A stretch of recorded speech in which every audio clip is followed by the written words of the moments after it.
Hey YouTube, Joyboy here. So, today I want to talk about Attack on Titan and specifically its future and ending. And so, as should be completely obvious, there will be heavy spoilers in this video, so if you don't want to be spoiled, don't watch the video. And I didn't really intend to make this video. I planned on making another One Piece video, but I started thinking about this and I really couldn't stop, so I think it's better just to get it off my chest. And so we'll start off this video with a fact. And so back in June of 2015, the author of Attack on Titan stated that the manga was 60% complete. And so this was revealed around chapter 65, so if at chapter 65 they are approximately 60% complete, that would put, at this particular time, the estimated end date of Attack on Titan at a little bit over chapter 100. Now that's clearly not the case, but I think that we can use this information. I think that currently in the manga we are transitioning to the final arc in Attack on Titan. And this conflict seems likely to center around the people within the walls on the island of Paradise versus the country of Marley. The kingdom of Marley badly wants the founding Titans' powers in order to maintain their supremacy on the main continent, while the people within the walls just want to survive. And so guys, here's another thing that I want to tell you that I want you to keep in mind as I continue to talk. But in December of 2013, the creator of Attack on Titan said that he'd planned on a tragic ending for the series in which everyone would die, similar to the film adaptation of Stephen King's The Mist. But after the manga and anime gained so many fans, he began to worry about the impact that such a conclusion could have on them, and now is unsure as to whether he should go ahead with it. However, in a later interview, he still claimed to like the idea. And so both of these things kind of create the impression that the creator of Attack on Titan is not sure whether or not he should betray his fans, that he's still in the process of deciding. And in the news article from Anime News Network, which covered the same topic, it said that he told Whitescreen.jp that he wants to betray his fans. And this echoes the 2016 interview where he says he still likes that tragic ending. And so guys, there's several things to talk about here, but I think the first thing that you should be feeling is concern, because all the way up until 2016, the author still does not know for sure how he plans on ending the story. Now, I think he has the finalized version of the tragic ending if he were to do so, but if he decides not to go that route, how thoroughly is the story planned? How good is it really going to be? And so the ending of a story is one of the most difficult things to get right. And so Isayama has had about 10 years to perfect the tragic ending from the point that he first created the story, or the idea first came to him. But for this other idea, he's had far less time to work on it, and in addition to that, he's not even sure if he wants to go in that direction because he prefers ending it tragically. And so I want to attempt to shed some light on this. And so to start off with, the Attack on Titan world and the philosophy behind characters and countries' actions is very realistic in my opinion. War is something that is almost unending, it's unstoppable throughout the course of history. And it exists because of the inherent nature of humanity itself. Whether it's people looking for freedom from a repressive regime, keeping in mind that repressive is a subjective and fluid term which may be different to different groups of people, or an individual and/or group looking for greater power. Humanity naturally divides and segregates themselves into various groups or factions, and one faction or another wants to be on equal terms or greater than another group throughout the course of history. Now here we're going to get into a topic that is very, very difficult to talk about, and it might disturb you, honestly. But is it actually possible to end the cycle of war? The short answer, in my pessimistic view, is no, but the long answer is kind of intriguing. In a world where there is no factions or group vying for power, you would have far less war. Welcome to the world within the walls. For 100 years, these people believed themselves to be the last remnant of humanity that existed on the planet, and their common enemy in these monsters called Titans allowed them to in some way unify. But even still, despite this, conflict arose occasionally within the walls. This is where the Fritz and Aris family intervened and eliminated those who would break the established order. They essentially murdered those people who would sow the seeds of a future civil war. Was this fucked up? Yes, definitely it was, and for the people, they just want to know the truth. However, what this did was for 100 years, it prevented war. It's sort of an embodiment of the concept of the greater good, sacrificing the few for the protection of the many. Now, was this the absolute best course that they could have possibly taken? Probably not, but was it effective in accomplishing their main goal of preventing conflict? Probably. What would happen if the people learned that they weren't the last of humanity, that there were groups that existed outside of their islands? The Titans are mere fodder, they can easily take care of them, but the real danger lies farther away. Human nature would be to protect yourself from that future threat. And if the opportunity provides itself, eliminate that threat before they have the opportunity of eliminating you. And this is kind of where I want to talk about the 145th Fritz King, who essentially left the mainland to settle on this island of paradise, and his philosophy. I honestly don't think the people at large would agree with his philosophy, and so if he told this, if it was common knowledge what was going on in the world, they would have looked to usurp him, thereby inciting civil war. But this is essentially how I interpret his philosophy and vision for the future, which is he tried his very best to avoid war. It's stated that for many hundreds of years, various families subservient to the Fritz family were constantly at war with each other for control over the 8 Titans. And this goes back to the point, even if you don't have an enemy, you create enemies within your own group. Conflict in war is never ending. And so the Fritz family, which had control over and passed down the powers of the founding Titan, basically used its powers to maintain order within the nation of Eldia for many centuries. So these conflicts which persisted over control over the 8 other Titans was essentially controlled by the founding Titan. And the 145th King essentially gave up. He said, fuck it. If you people cannot live in peace, I'm going to go to this island, establish my own people. I will control their very existence and force peace upon them while you guys kill each other. And if you dare to try to fuck with me, I will destroy the world with the founding Titan's powers. Essentially, the founding Titan power here acts as a nuclear weapon. And the peace that the Fritz King created for his own people is very similar to the peace that we are currently experiencing for the most part around the world. And so when I say peace, I know many people will say, well, the world is fucked up. Guys, if you keep everything in perspective, over the course of history, this current time period, especially after World War II, has been relatively peaceful. And a lot of this peace is centered around the concept of nuclear warfare. If you mess with a country which possesses nuclear bombs, they could, if they feel threatened and essentially are about to be wiped off of the face of existence, they could use those bombs to theoretically destroy the entire world.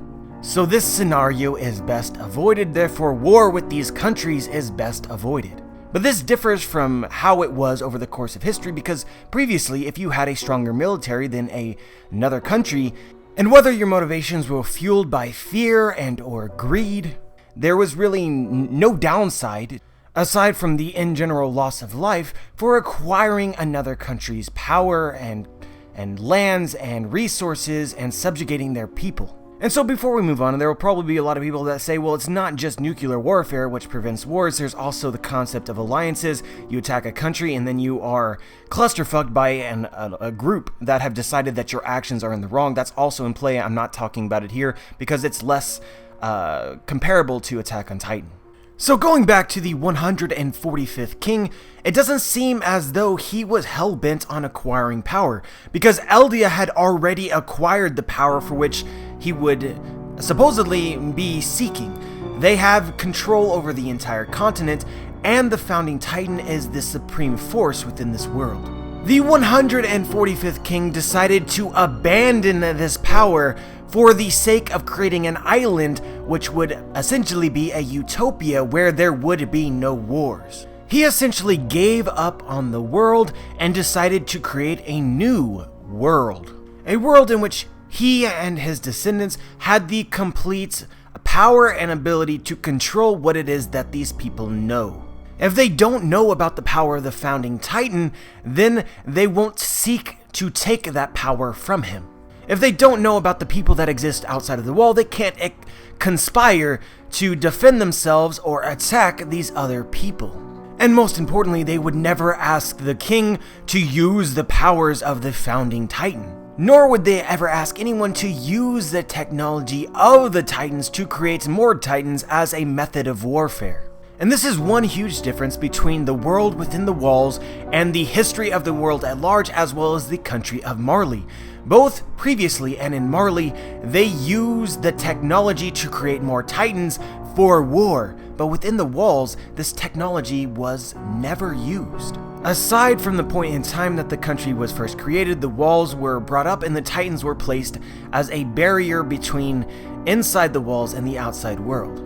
This honestly confirms something in my mind, which is that the 145th king despised the power of the Titans and the technology which created them.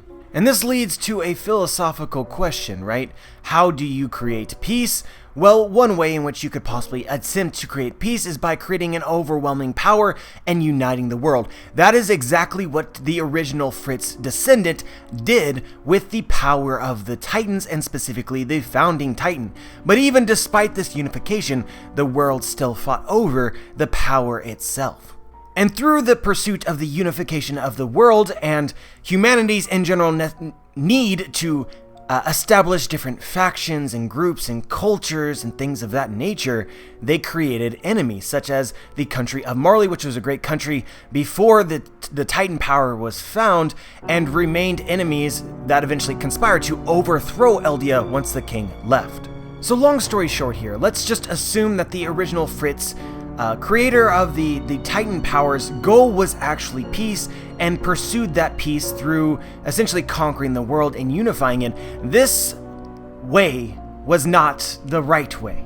There is 1,000 years of evidence which substantiates this, so I think the 145th king sought a different way. But there are two reasons why this didn't work either. The first of which is that the people themselves wanted to know the truth, but in the pursuit of the truth, it could lead to future conflicts, so the king and his descendants eliminated them. And this act in and of itself inspired additional conflict. Because if everything that I've said previously is true, they didn't understand why their family might have disappeared, especially once they come to learn the truth behind their disappearance. But this leads into the second problem, and the second problem is that the founding Titan's powers still exist. And so, when we're thrust into the new storyline that's being built, essentially, technology is overcoming the power of the 8 Titans. And Marley itself wants to remain in power. And so, in order to combat this growth in technology, rather than seeking to improve their own technology, they're seeking the powers of the founding Titan, because they know where it is. And because of the threat of Marley's imminent demise by the hands of their enemies, and their prowess in technology, it's worth the risk of attacking the kingdom within the walls and paradise, and the possibility that they will set the Titans on the entire world and destroy everything for the sake of defending themselves. Essentially, they're backed into a corner.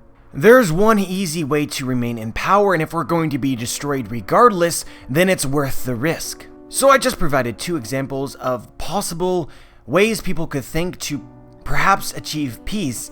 Both were ineffective, and it leads you to really think that perhaps peace just isn't possible. The 2 main enemies, it seems, of the Attack on Titan world are the pursuit of power, war itself, and the technology of the Titans in the first place, which is incredibly fucked up.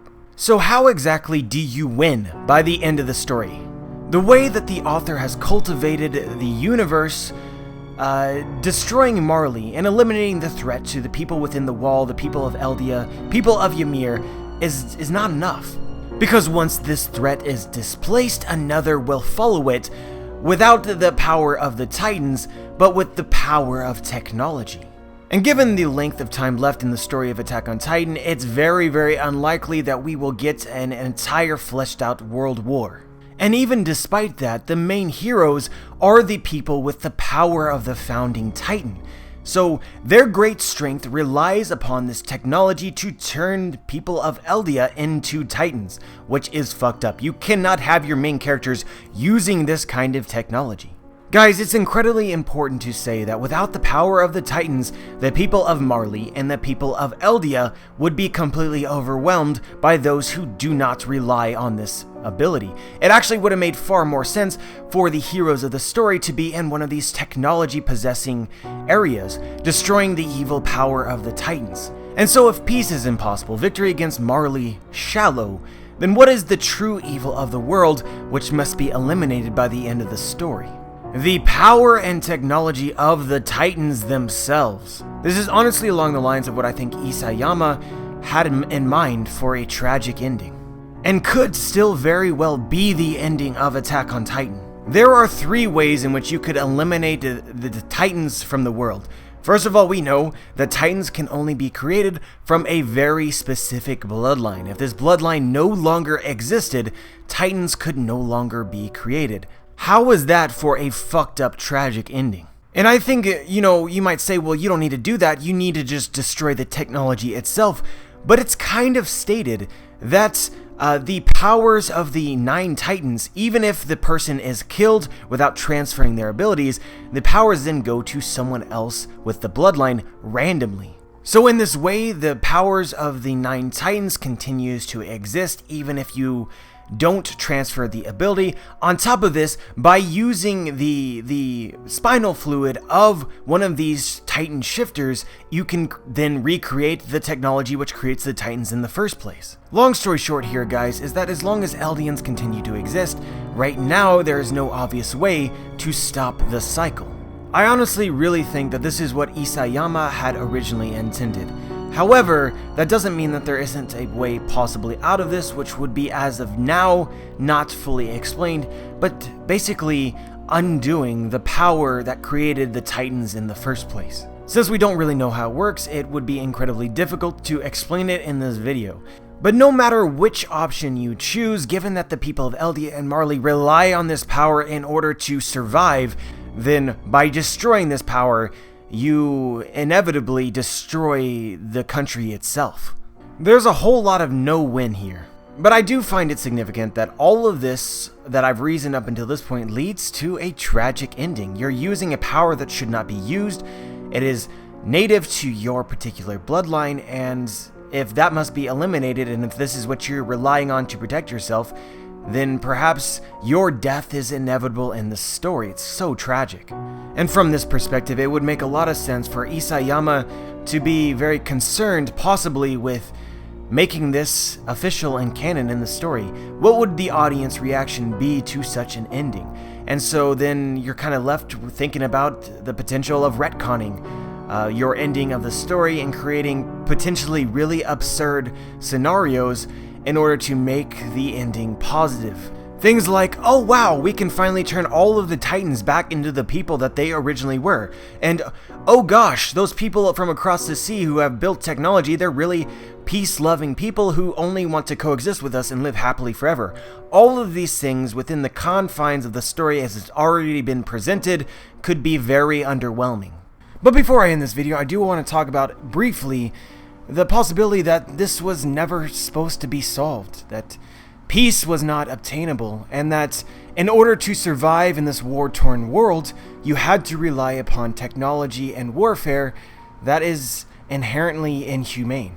And so in this realization that you need the powers of the Titans in order to survive, but you can't use that power, might ultimately undo you and lead to the main heroes in the story dying without having solved or fixed anything. But anyway, guys, I could go on forever here. I'm just gonna go ahead and stop. I just want to let you guys know that at several points in time I did censor myself quite a bit because this topic of conversation can get incredibly fucked up really quickly if you look too far into it. So my apologies if I said something that to you wasn't entirely accurate and or you felt like that there was more to discuss here that was interesting. But anyway, guys, let me know what you think. Let me know if you agree or disagree and why. Share your thoughts. Like the video if you like the video. Dislike the video if you dislike the video. Subscribe if you want to be notified for my future content. And as always, guys, have a wonderful day.